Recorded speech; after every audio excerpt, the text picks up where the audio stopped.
Hey guys, how are all of you doing? Now today we are here with another important video that is going to cover the very important topic and can't miss topic for INICET November. So here we go. So we're done with NEET PG 2025. Are you satisfied? If yes, then a lot of congratulations to all of you. And if no, our next focus is going to be INICET November. Okay, so introducing myself here, I'm Dr. Pragya Khatri, and we are going to do quick 5 questions here today with a very important topic that is 99% of expected in INICET in November. So we are just going to cover this topic with the most important questions associated with it. So here we go without further ado or delay. So this is our first question. Okay, so a 2-year-old term male neonate is brought with yellowish discoloration of the skin. The baby is born by normal vaginal delivery and cried immediately and is exclusively breastfed. The examination shows jaundice up to the face and chest, and the baby is active with no lethargy, no hepatosplenomegaly, and the serum bilirubin is 10 mg per dl, which is unconjugated.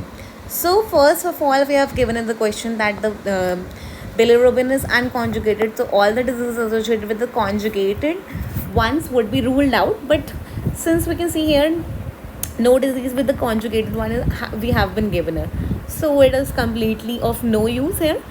Now the history says that the term that the neonate is 2-day-old term male. So we know that the physiological jaundice takes place within 24 hours. No, it takes place after 24 hours. Yeah, if it would have been within 24 hours, then it would have been pathological jaundice. Now the hemolytic disease of your newborn is not it could not be that, because it is associated with no hepatosplenomegaly, no lethargy, no danger signs or red flags have been present here. So we can rule out very easily this hemolytic disease of newborn. Now we can see in the history the 2-day-old term male neonate is brought with yellowish discoloration of the skin, and the baby was born by normal vaginal delivery, cried immediately, and is exclusively breastfed. The examination shows jaundice up to the face and chest. The baby is active with no lethargy or no hepatosplenomegaly. So we know that the breastfeeding jaundice is something which presents early within 2 to 5 days, and breast milk jaundice is which is present a little late, that is 5 to 7 days, and is persists for a week. And here the next step would be to continue breastfeeding. Okay, and now the early presenting is your breastfeeding jaundice, where the baby presents with dehydration. It is due to the inadequate feeding. It happens due to the inadequate feeding, and the main reason for breast milk jaundice is because of the beta glucuronidase, which is present in the breast milk, which prevents conjugation of the bilirubin. So unconjugated fraction of the bilirubin increases in breast milk jaundice. So in breastfeeding jaundice you can see that the baby presents with dehydration, and it is the unconjugated inadequate breastfeeding. So here we advise frequent feeds. So here we can see in the question is time that the baby is active, yani ki baby is not dehydrated, and there is no lethargy present in the baby. So breastfeeding jaundice would be ruled out because the baby is not dehydrated. Breast milk jaundice would also be ruled out, and since it is present in the after 24 hours of delivery, and it is associated with no danger signs, so that is why it would be physiological jaundice. Also we can see the range of the bilirubin. The range of the bilirubin has to be more than 12 if it was pathological jaundice, so it is less than 12 here, that is 10. So it definitely pointing towards the physiological jaundice mode. So this is your answer here. Now moving on to the next question, that is a 2-day-old preterm. Now here the history is giving us the preterm baby develops jaundice. Total serum bilirubin is 14 mg per dl, predominantly unconjugated. The baby is lethargic with poor feeding, high pitched cry. On examination there is opisthotonus and abnormal posturing. Now, all of this is very clearly indicating to the red flags and the danger signs that we get here when it is pathological jaundice. Now, since the baby is preterm baby, there are more chances of pathological jaundice and Kernicterus, which could develop because the unconjugated bilirubin crosses the blood-brain barrier and gets deposited into the globus pallidus. But here we have to see the other options also, and we have to rule out other options also. So if it was neonatal jaundice, then it would have been a case of conjugated bilirubin. So we can rule out neonatal jaundice. Now, Johnson syndrome also present with conjugated bilirubin and hepatomegaly. So this is ruled out here. Now, your biliary atresia is also a case of conjugated bilirubin. So these three options can be very easily ruled out, and A would be your answer here. But for further seeing this question ahead, I want to be very clear with all of the points. We are going to cover all the points here. So when the baby is the preterm baby is presenting with unconjugated hyperbilirubinemia, now this unconjugated bilirubin crosses the blood-brain barrier and gets deposited into the globus pallidus, which causes Kernicterus, which is the most common complication, most threaded complication, which can occur if there is no phototherapy or no exchange transfusion happening in time. So the exchange, if you don't carry out with exchange transfusion or phototherapy, this could be the complication that could occur. Now, in your chronic Kernicterus, there could be a risk of sensory neural hearing loss, and then your chorioathetoid cerebral palsy. So chorioathetoid cerebral palsy can also occur here, and it can lead to the death of the neonate. So this is the whole thing that we'll cover here about Kernicterus. So we have to prevent Kernicterus from happening. So if we don't do any intervention on time, then it could lead to Kernicterus, which could further lead to death, and it is a very threatened and dangerous sign. Now, moving on to the third question, a 1-day-old term male develops jaundice within 12 hours of birth. So this is within 12 hours of birth, and we know that physiological jaundice is after 24 hours. So definitely it is not physiological jaundice, it is pointing towards pathological jaundice because it is happening within 12 hours of birth. Now the baby is irritable, has pallor and hepatosplenomegaly. The mother is O negative and the baby is B positive. Now, the peripheral smear shows anisopoikilocytosis, spherocytes, and reticulocytosis. Now, what happens is when the peripheral smear is showing you spherocytes and anisopoikilocytosis, it is giving you the picture of hemolytic anemia. It is giving you the picture of hemolytic anemia. So, this cannot be physiological jaundice because it is happening within 24 hours. So it is definitely not physiological jaundice, it is pathological jaundice. So we can rule out physiological jaundice here.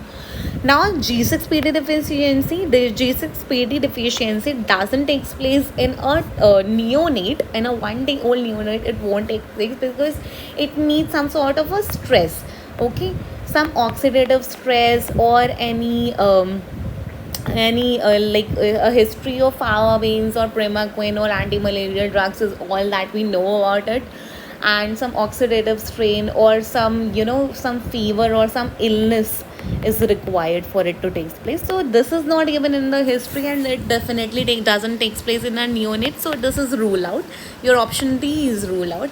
Now we have two options which are very close ones, that is the ABO compatibility or RH hemolytic disease. Now what happens is the mother is O negative here and the baby is B positive. So the RH factor is more important than the ABO one. So we'll go with option C here because the ABO incompatibility is a milder form, and it could also take place with the first pregnancy, and it is milder.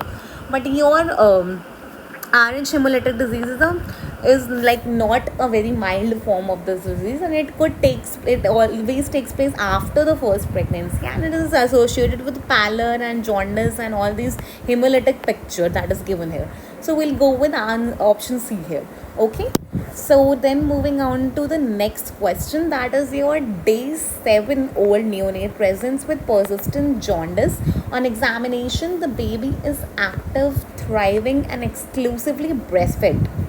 Now the total bilirubin is 12 mg per dl, and the unconjugated fraction is predominant. No hepatosplenomegaly, no pallor. Now, first of all, we are talking about how we are going to rule out the options. So first we'll rule out the options. Now here the question is telling us that the unconjugated fraction is predominant, यानी कि unconjugated वाला ज़्यादा है. Conjugated वाली conditions we'll rule out here. So we'll rule out biliary atresia, which is a conjugated one. Then your neonatal sepsis is obviously unconjugated, but the hepatosplenomegaly and pallor are not seen here. So that's why the danger signs are not included in the clinical stem here. So the neonatal sepsis would be ruled out. Now your breast milk jaundice and Kernicterus one.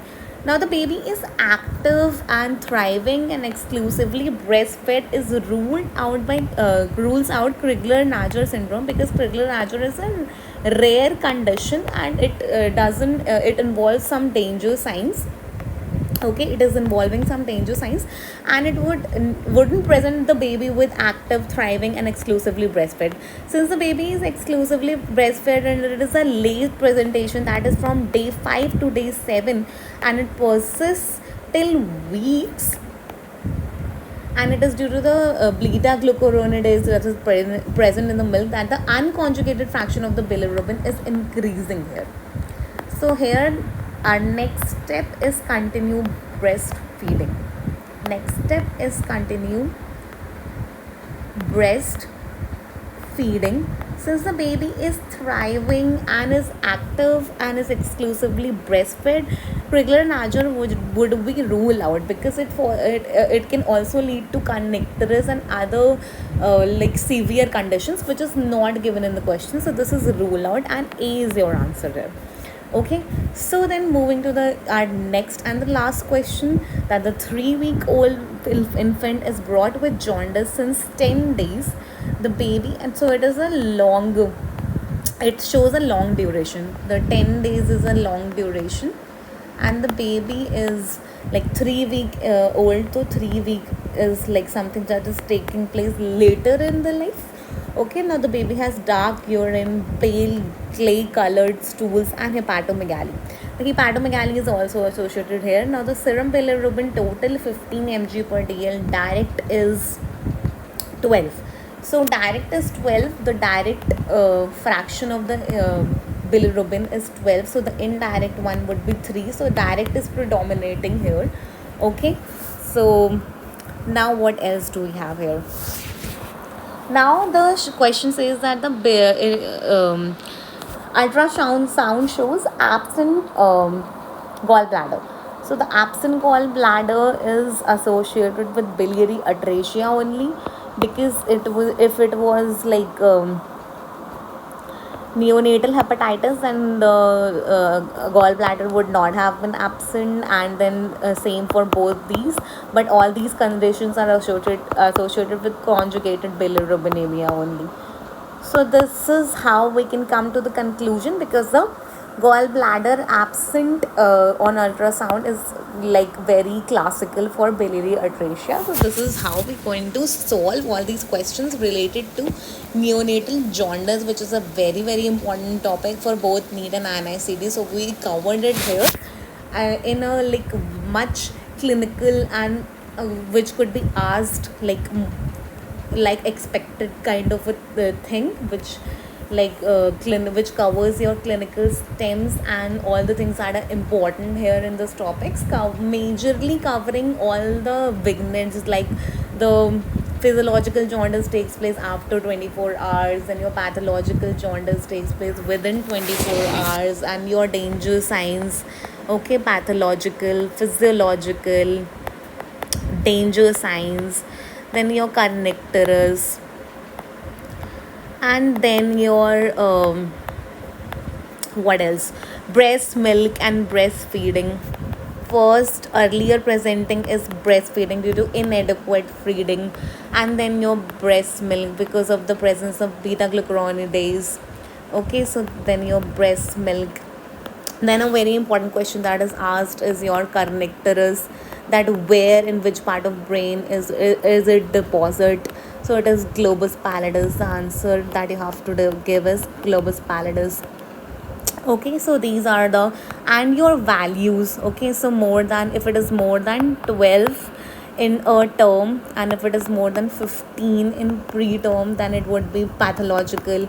Okay, so all these things. And then your danger would be more than 0.5 mg per dl per hour if it is increasing, and or more than 5 mg per dl per day, then it would be dangerous and pathological. So this is all the things that are important, and we have covered it very successfully in our video. So this is all that we have for the day. Thank you and have a nice day, and stay tuned and do subscribe if you want more further such topics which are important for the exam and you don't want to miss them.